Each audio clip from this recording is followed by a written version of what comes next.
Tragic dog attack in Redcar. 3-month-old baby mauled to death as armed police intervene. A heartbreaking and shocking incident unfolded in Redcar, North Yorkshire, where a 3-month-old baby girl tragically lost her life after being attacked by a pocket bully type dog inside a residential home. Now let's dive deeper and explore every layer of this story on the AI podcast. It is 1:30 in the afternoon on a Tuesday. Right in the middle of the day. Yeah, exactly.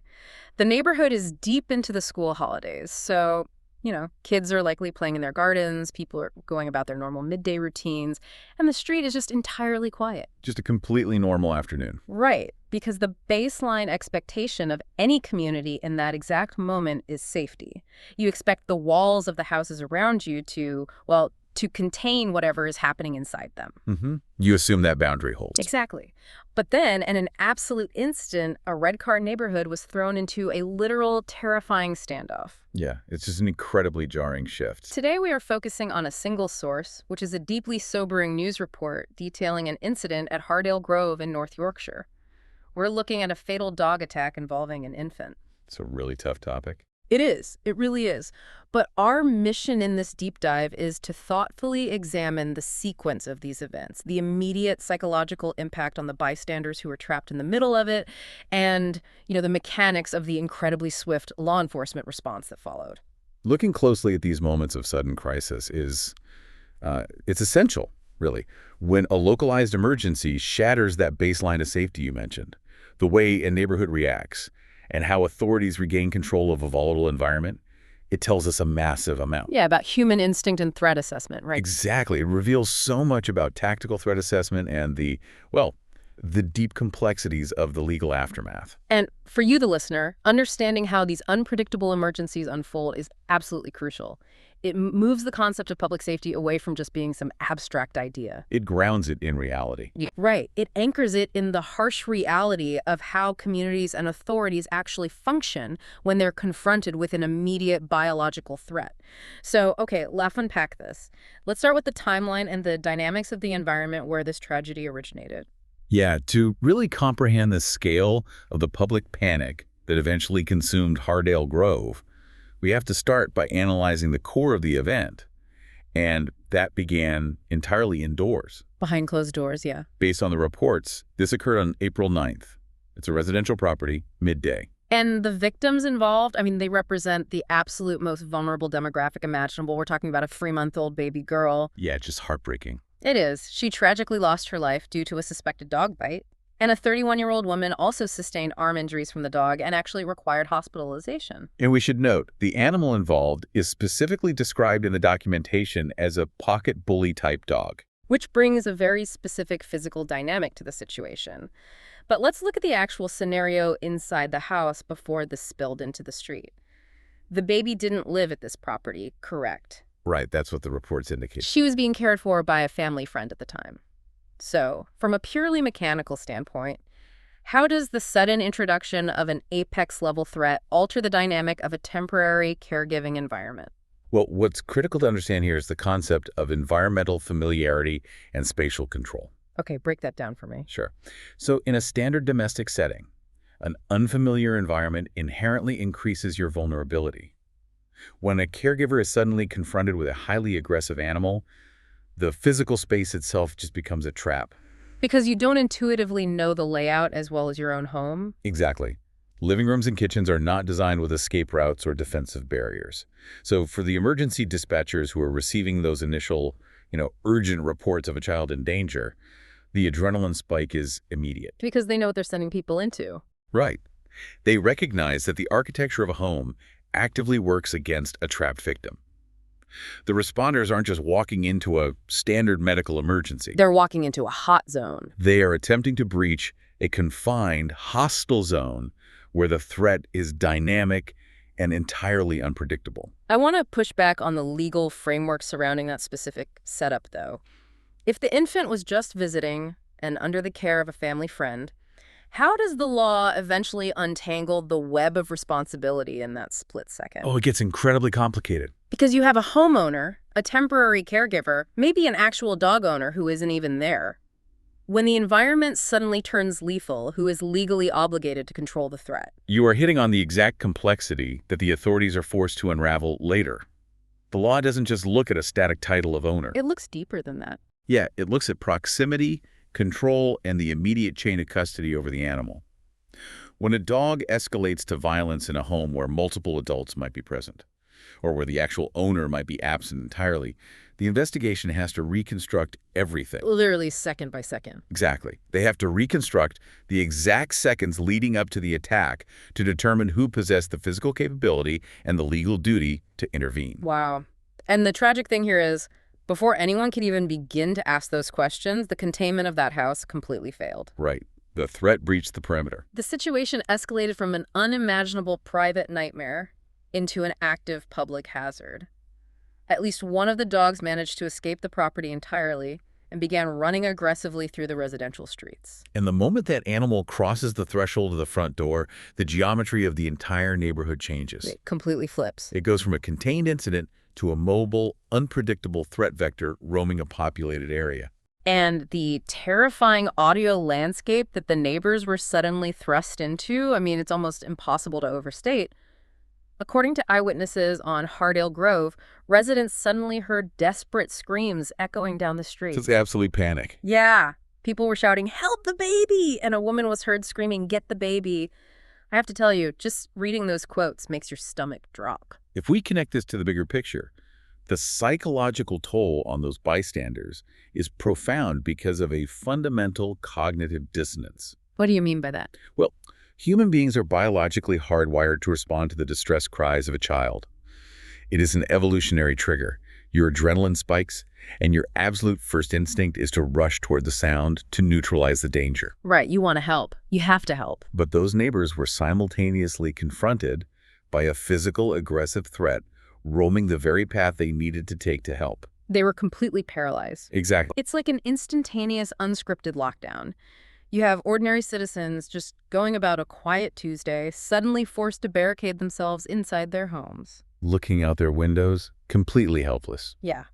They are listening to a nightmare unfold, wanting to intervene, but understanding that stepping out their front door means becoming a victim themselves. The specific trauma of that moment lies in that exact paralysis. They are trapped in this agonizing space between the overwhelming human instinct to intervene and the absolute biological necessity of self-preservation. It's a profound feeling of helplessness, but here's where it gets really interesting. From a behavioral standpoint, not everyone succumbed to that paralysis immediately. Right, there was an exception. Yeah, the report highlights a local resident who actively tried to break that psychological barrier. They heard the cries of "help the baby" and actually moved toward the danger to intervene. It's the overriding of self-preservation in favor of community defense. Exactly. But the reality of the threat forced a terrifying retreat. The loose dog posed such a continued aggressive danger that this resident had to abort the rescue attempt. They had to fall back. Yeah, they had to take immediate shelter inside a parked car just to narrowly avoid an attack themselves. The sheer bravery required to step onto that street followed instantly by the terror of being chased into a vehicle. It paints a vivid picture of just how volatile the environment had become. It illustrates the extreme volatility of a biological threat. A dog running aggressively through a neighborhood is not calculating its next move logically. It's just reacting. Right, it's operating on pure instinct, making its trajectory entirely unpredictable. And we really have to factor in the environmental context here. The report explicitly mentions that it was the school holidays. The street wasn't empty. It was likely the exact opposite. Yeah. Neighborhood streets, sidewalks, and front gardens were populated with children who were out of school for the day. Oh, wow. The presence of highly vulnerable individuals in the immediate area magnifies the tactical severity of the situation exponentially. One local resident described the ordeal as a proper standoff. That phrase, "a proper standoff," is incredibly striking. It really is. Because we usually reserve that terminology for armed human suspects barricaded in a bank or a house. But here, the neighborhood itself was in a standoff with the environment. A completely asymmetrical standoff. Yeah, and underneath the adrenaline and the panic, there's this crushing collective grief. Another neighbor was quoted saying, "That poor baby, she had no life. It's absolutely horrendous." You can feel the weight of that. You really can. You can hear the immediate collective heartbreak of the entire street in that one sentence. They are reeling from the active threat, but they already know that a devastating loss has occurred indoors. And while the neighborhood is gripped by both that profound sorrow and the active paralysis of the standoff, the burden shifts entirely to the first responders. They have to walk right into it. Yeah. Their response must simultaneously respect the immense tragedy that has just occurred indoors while being ruthlessly efficient in neutralizing the mobile danger outdoors.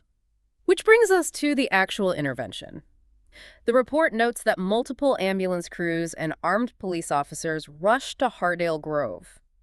Now, deploying armed police to a residential street in the UK in the middle of the afternoon is a massive tactical escalation. It's a profound escalation, absolutely, but an absolutely necessary one. When you're dealing with an aggressive, out-of-control animal that has already caused fatal injuries, standard policing tactics are entirely ineffective. Because, you can't negotiate with a dog. You can't set up a perimeter with a megaphone and wait for it to surrender. Precisely the point. With a human suspect, negotiators can communicate, they can establish motives, or use time as a de-escalation tool. Just wait them out. Right. But a biological threat like an aggressive dog removes all of those strategic options. It moves erratically, it is highly reactive to sound and movement, and it possesses lethal capability. So the officers have a much narrower window to act. The armed officers arriving on the scene are forced to make immediate, permanent decisions to protect the bystanders, especially considering that school holiday context we discussed earlier. And they did take decisive action. The authorities reported that one of the dogs, described specifically as a gray and white dog, simply could not be safely contained. The risk was just too great. Yeah, the threat level was too high and the environment was too populated. The dog was shot dead in the street by the armed officers. A second dog was then successfully secured back at the property. Discharging a firearm in a densely populated residential street is the absolute last resort for UK police. Oh, for sure. The risk of ricochet, the proximity of civilians, it requires immense tactical precision. And what stands out as highly notable in this report is the community's immediate reaction to that intervention. Witnesses specifically praised the professionalism of the armed officers. Which is a massive testament to their training. I mean, think about it. To walk into a scene of such emotional devastation with screaming neighbors, vulnerable children potentially nearby, and an unpredictable biological threat. It's a sensory overload. Completely.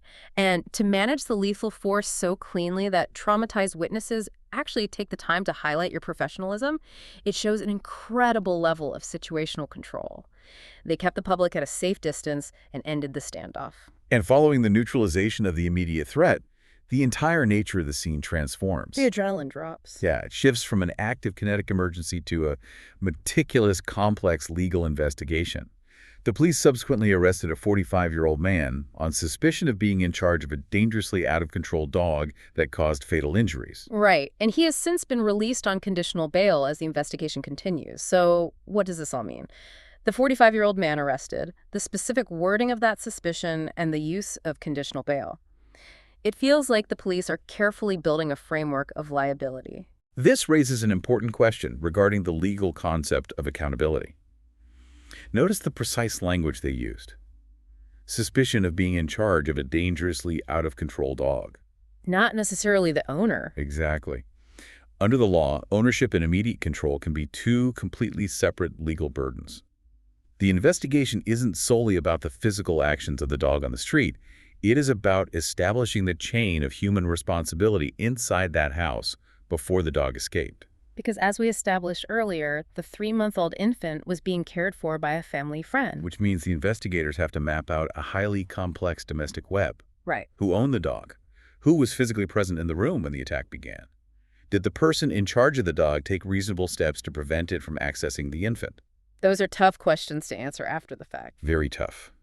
The conditional bail indicates that answering these questions requires a thorough, methodical, and likely lengthy gathering of forensic evidence. And they are actively gathering that evidence not just from the secured property, but from the surrounding community as well. We have official statements from Chief Superintendent Rachel Stockdale. Yes, she spoke on behalf of the authorities. She did, expressing deep condolences and stating their thoughts are with the child's family.